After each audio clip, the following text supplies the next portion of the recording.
Our first one, Lieutenant Allan Cartwright, hometown, Lake Hopatcong, New Jersey. He attended Ohio State University as an undergraduate, and believe it or not, he was an All-American swimmer there twice. He won his Navy wings in 1965, accumulated 327 carrier landings. He retired as a captain with Western and then Delta Airlines, and has been a docent since 2011. I give you Captain Allan Cartwright, Lieutenant.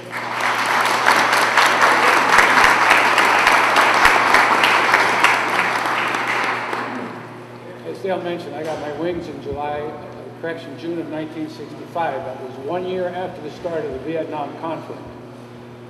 16 months later, I found myself on the USS Ticonderoga, which is a sister ship to the Hornet.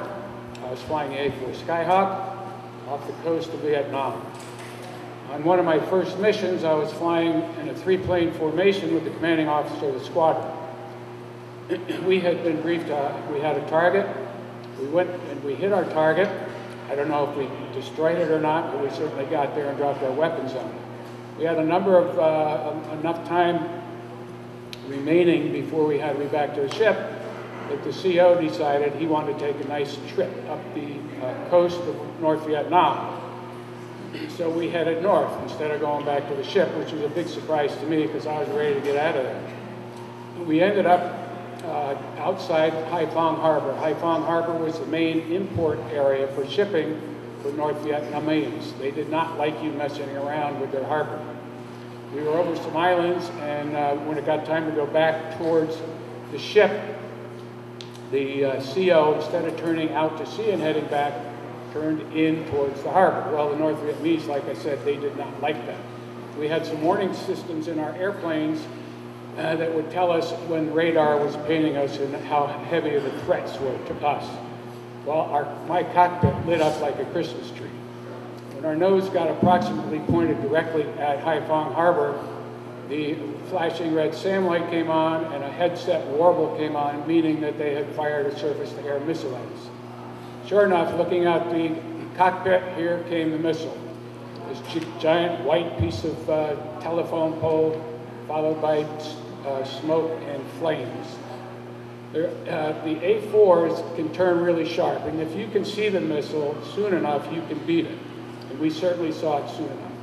So we started a dive, and at about 3 miles away, we pulled up hard on a stick, and the missile went skidding underneath us, and when it missed us, it broke lock with its radar system, and it went straight up to about 20,000 feet and exploded.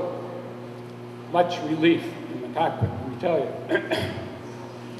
But that wasn't the end of it, because the North Vietnamese liked to fire 2 missiles, and they certainly did. Now, we were in a climb, we had lost a lot of energy, and we couldn't do that maneuver again. So to avoid this one, we went down, we made a sharp, steep dive on our backs, basically, and the missile went under us, the correction went over us, and started heading down towards the sea.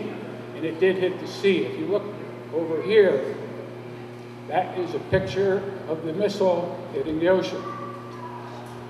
And that little black dot off about 9 o'clock from the explosion is a fishing ship. My guess is that those fishermen, once they had changed their underwear, headed the ship back towards the port and would talk to Uncle Ho Chi Minh and ask for a new job, because all of a sudden fishing became a very dangerous job. Thank you.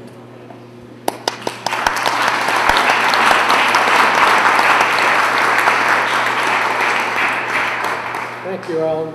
You'll notice that the pictures on the screen here are when they were flying, when they had hair, and when they were much younger.